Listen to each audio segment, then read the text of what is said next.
ओम शांति। आज दिनांक 8 नवंबर 2022 बाबा ने महावाक्य में हम बच्चों को जो वरदान और जो शिक्षाएं दी उनका मनन करेंगे। बाबा वरदान में बोले कंपेनियन को कंबाइंड रूप में अनुभव करने वाले, स्मृति स्वरूप भाव। आज स्मृति दिलाने वाला पिता परमात्मा हम निराकार आत्माओं को स्मृति स्वरूप भाव का वरदान देते। वरदान में बाबा कहते कंपेनियन को कंबाइंड रूप में अनुभव करने वाले, स्मृति स्वरूप भाव। डिटेल में बाबा समझाते कई बच्चों ने बाप को अपना कंपेनियन तो बनाया है, लेकिन कंपेनियन को कंबाइंड रूप में अनुभव करो, अलग हो ही नहीं सकते। किसकी ताकत नहीं जो मुझ कंबाइंड रूप को अलग कर सके। ऐसा अनुभव बार बार स्मृति में लाते लाते स्मृति स्वरूप बन जाएंगे।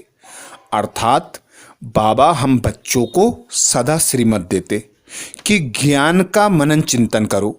जितना मनन करोगे, जितना चिंतन करोगे, उतना धारणा मूर्त बनते जाओगे।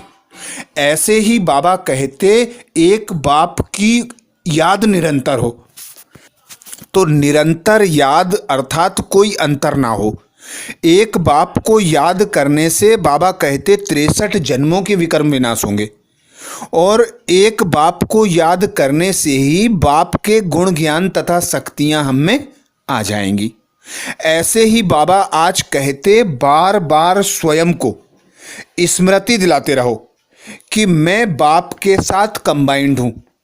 बाबा मेरा साथी है, सहयोगी है। बाबा करावनहार है, मैं करनहार हूँ। बाबा ने मुझे यह मर्जीवा जन्म दिया है। इस जन्म में जो बाबा कहते हैं वही मैं करता हूँ। बाबा की श्रीमत अनुसार संकल्प बोल कर्म करते हैं। तो बाबा कहते ऐसा स्वरूप बना लो कि सदा यह स्मृति रहे कि मेरा साथी, मेरा कंपेनियन कंबाइंड रूप में मेरे साथ है। जैसे शरीर और आत्मा साथ होती हैं, शरीर आत्मा के बिगर कर्म कर नहीं सकता और आत्मा शरीर के बिना कर्म करा नहीं सकती। तो ऐसे ही सदा स्मृति हो कि भगवान मेरे द्वारा कर्म कराता है। भगवान की याद के बगैर कोई कर्म ना हो। खाना पीना, उठना बैठना, चलना सोना सब बाबा के साथ हो। तभी बाबा कहते स्मृति स्वरूप बनने के लिए अभ्यास करते रहो, बार बार अनुभव करते रहो कि बाबा मेरे साथ है, बाबा मेरा साथी है, बाबा करावनहार करा रहा है, मैं निमित्त कर रही हूँ। तो बाबा कहते बार बार अनुभव स्मृति में लाते लाते स्मृति स्वरूप बन जाएंगे। आगे बाबा कहते जितना कंबाइंड रूप का अनुभव बढ़ाते जाएंगे उतना ब्राह्मण जीवन बहुत प्यारी मनोरंजक अनुभव होगी। जितना कंबाइंड रूप का अनुभव बढ़ाते जाएंगे उतना ब्राह्मण जीवन बहुत प्यारी और मनोरंजक लगेगी। बाबा आया है हम बच्चों को नर से नारायण बनाने, सर्व खजानों से संपन्न बनाने, गुण ज्ञान तथा शक्तियों से श्रृंगारने के लिए। तो जितना हम बाबा को साथी सहयोगी बनाकर रखेंगे उतना बाबा के जो गुण हैं, ज्ञान हैं, शक्तियां हैं, वे स्वतः हम में आती जाएंगी और हमारे विकर्म भी विनाश होते जाएंगे। हम पावन बनकर पावन दुनिया के मालिक बन जाएंगे। इसीलिए बाबा कहते सच्चा सच्चा ब्राह्मण जीवन जीना है, मनोरंजन का अनुभव करना है, अतीन्द्रिय सुख का अनुभव करना है। तो सदा साथी को साथ रखो, कंपेनियन को कंबाइंड रूप में अनुभव करते रहो। तो अनुभव करते करते स्मृति स्वरूप स्वतः बन जाएंगे। स्लोगन में बाबा बोले दृढ़ संकल्प की बेल्ट बंधी हुई हो तो सीट पर अपसेट नहीं हो सकते। दृढ़ संकल्प की बेल्ट बंधी हुई हो तो सीट से अपसेट नहीं हो सकते। अर्थात दृढ़ संकल्प, लक्ष्य प्रति सदा अटेंशन हो कि मुझे बाबा ने विश्व महाराजन बनाने का लक्ष्य दिया है। तो जितना जितना मैं अपने संकल्प पर दृढ़ रहूंगी, अपने लक्ष्य पर अपने मन और बुद्धि को एकाग्र रखूंगी, एक बाबा पर अपने मन बुद्धि को एकाग्र रखूंगी, तो अपना हर कर्म श्रेष्ठ होगा और कभी भी अपनी सीट से अपसेट नहीं होंगे। अपसेट वे होते हैं जो परिस्थिति आने पर हलचल में आ जाते हैं। तो बाबा कहते सदा सीट पर सेट रहो, तो अपसेट नहीं होंगे, जिसका आधार बाबा बताते दृढ़ संकल्प की बेल्ट बांधी हुई हो। आज बाबा मुख्य सार में बोले, मीठे बच्चे, तुम्हारी रूहानी यात्रा बहुत गुप्त है, जो तुम्हें बुद्धि योग से करते रहना है, इसमें ही कमाई है। मीठे बच्चे, तुम्हारी रूहानी यात्रा बहुत गुप्त है, जो तुम्हें बुद्धि योग से करते रहना है, इसमें ही कमाई है। अर्थात बाबा रूहानी बाप आकर हम बच्चों को रूहानी यात्रा सिखाते। रूहानी यात्रा अर्थात मन मना भव मध्याजी भव। बाबा कहते तुम्हारी यात्रा ऐसी गुप्त यात्रा है जो किसी शास्त्र में नहीं लिखी हुई है, किसी ज्ञानी विद्वान महान आत्माओं को भी पता नहीं है, जो बाबा आकर हम बच्चों को बताते और हम यह रूहानी यात्रा करते। इस यात्रा के आधार पर पावन बनकर पावन दुनिया के मालिक बन जाते। बाबा कहते देहधारी तो देह से यात्रा करते हैं, धन दौलत खर्च करते, समय तथा शक्तियां लगाते, पर तुम बच्चे कहीं भी रहकर कर्म करते हुए यह यात्रा कर सकते हो। तो इस यात्रा पर अपना बुद्धि योग लगाओ, इसमें ही कमाई है। अर्थात बाबा आकर कहते बच्चे देही अभिमानी बने, हम आत्मा हैं, यह निश्चय करना भी बाबा कहते मासी का घर नहीं है। घड़ी घड़ी भूल जाते हैं। बहुत बच्चे हैं जो इस यात्रा को जानते ही नहीं, बुद्धि में बैठता ही नहीं। अगर यात्रा पर चला हुआ है तो नित्य यात्रा करते रहना चाहिए ना। यात्रा में फिर बच्चे ठहर क्यों जाते हैं? ठहर जाते हैं अर्थात यात्रा करने का शौक नहीं है। बाबा कहते तुम्हारी है गुप्त यात्रा, इनका वर्णन कोई शास्त्र में नहीं है। जितना यात्रा पर बुद्धि योग रहेगा अर्थात बाप को याद करते रहेंगे, उतना कमाई होगी। बुद्धि का योग दूरी पहनता है। बाप के पास इसमें आत्म अभिमानी बनना है।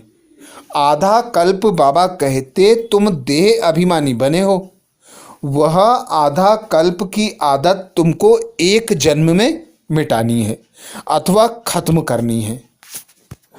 प्रश्न किया बाबा ने, याद की यात्रा पर रहने वाले बच्चों की निशानी क्या होगी? याद की यात्रा पर रहने वाले बच्चों की निशानी क्या होगी? उत्तर में बाबा कहते वह बहुत गंभीर और समझदार होंगे, सदा शांत चित्त रहेंगे। समझदार बच्चे अर्थात बाबा को जानने वाले, बाबा के ज्ञान को धारण करने वाले, सदा शांत चित्त अर्थात स्वयं को पहचानने वाले, अपने घर को जानने वाले। दूसरी पॉइंट बाबा कहते उनमें अशुद्ध अहंकार नहीं होगा अर्थात मैं नहीं करेंगे। वे सदा शुद्ध अहंकार में रहेंगे कि मैं अभी ब्राह्मण हूँ, फरिश्ता सो देवता बन रहा हूँ।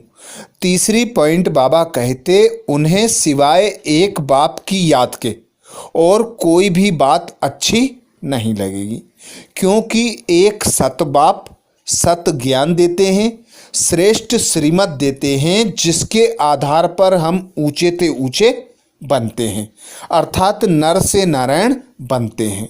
63 जन्मों से हम परमत मनमत पर चलते आए, जिससे और ही नीचे गिरते आए। तो बाबा कहते जो बच्चे यात्रा पर रहेंगे उन्हें किसी की कोई बात अच्छी नहीं लगेगी, सिर्फ एक बाप को याद करेंगे, एक बाप की श्रीमत पर चलते रहेंगे। चौथी पॉइंट बाबा कहते वह बहुत कम और धीरे बोलेंगे, वह हर काम इशारे से करेंगे, जोर से बोलेंगे वह हंसेंगे नहीं।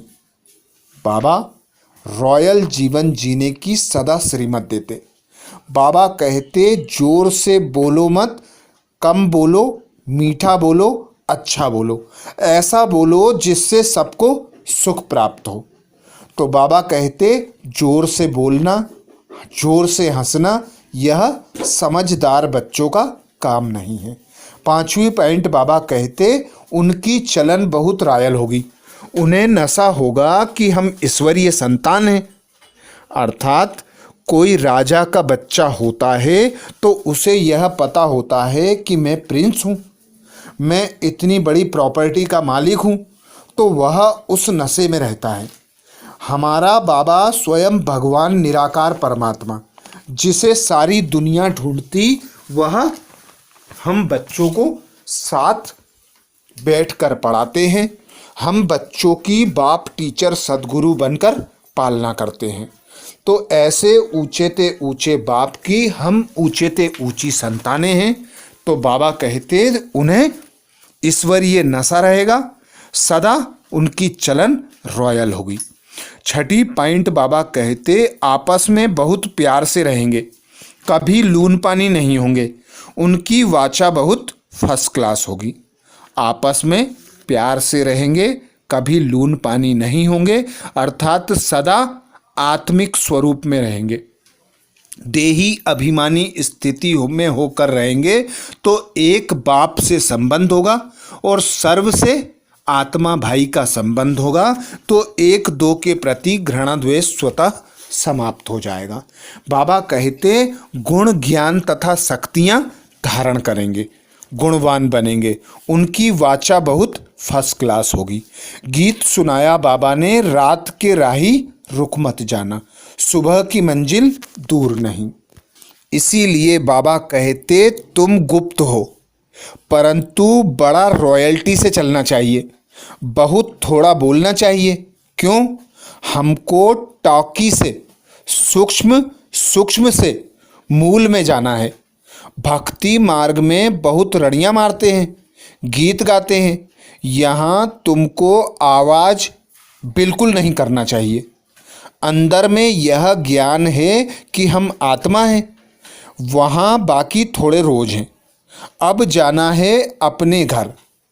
तो बाबा हम बच्चों को लेने आया, बाबा हम बच्चों को रूहानी यात्रा सिखाते, हमारी चलन ऐसी रॉयल बनाते कि हम शिव बाबा के साथ अपने घर शांति धाम जाने लायक बन जाते। शिव बाबा कितना थोड़ा बोलते हैं, सिर्फ इशारा देते हैं कि मुझे और वर्षे को याद करो। Talk no evil, see no evil, think no evil.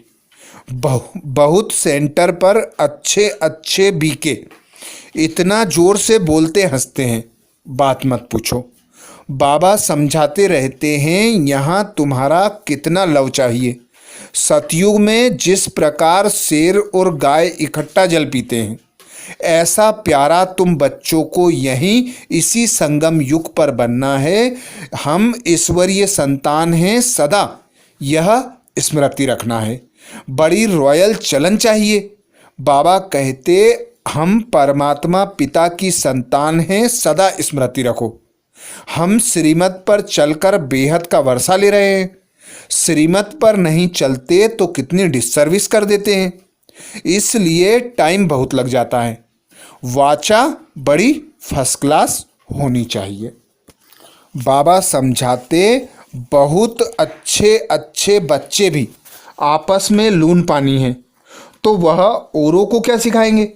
आपस में बात नहीं करते, कितना नाम बदनाम करते हैं। इसलिए बाबा मुरली चलाते हैं कि कहाँ बच्चों की आँख खुले, परंतु ब्राह्मणियाँ आपस में मिलती नहीं हैं। बात नहीं करती, यह बहुत बड़ी मंजिल है। बाबा कहते हैं, मैं आता हूँ तुमको विश्व का मालिक बनाने। कोई हथियार आदि नहीं, ना कोई खर्चे की बात है। सिर्फ बाबा को याद करो और देवीय गुण धारण करो। आपस में बहुत मीठा बोलो, सबको ज्ञान की बातें सुनाओ।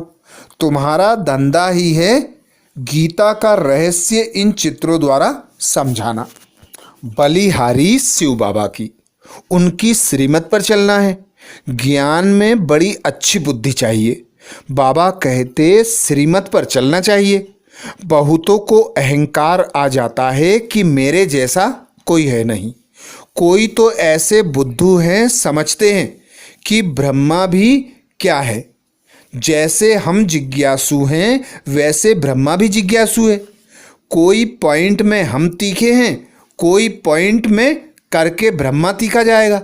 अरे मम्मा बाबा तो जरूर सबसे तीखे होंगे, हम उन्हों का सामना क्यों करते हैं। बहुतों को अहंकार आ जाता है। बाबा कहते हैं, रात के राही थक मत जाओ, बंदरपना छोड़ दो, नहीं तो फिर सजाएं खाएंगे। देवीय गुण धारण करनी है, किसको भी कभी उल्टी मत नहीं देनी चाहिए जो उनका बुद्धि योग टूट पड़े। धूतियाँ उल्टी मत देती हैं। देख, यह भी शास्त्रों में है ना, राम है एक, बाकी सब हैं सीताएं। बच्चों की चाल बड़ी देवीय होनी चाहिए, क्योंकि सत बाप आया है सत्य की स्थापना करने। तो बाबा कहते कभी भी झूठ नहीं बोलना चाहिए, सदा सच्चे होकर रहना चाहिए। किसी को भी दुख देने वाली बातें नहीं करनी चाहिए। तो एक सत बाप सत श्रीमत देकर हम बच्चों को सत राज्य में जाने के लिए सत्यवादी बनाते। तो ऐसे बाबा की श्रीमत पर चलकर, सदा स्मृति स्वरूप रहकर, सदा रूहानी यात्रा पर रहकर बाप समान बनना है, ब्रह्मा बाप को फॉलो करना है और खुद को आत्म अभिमानी स्थिति में स्थित करने का अभ्यास करना है। तो ये थे बाबा के महावाक्य। अच्छा, ओम शांति।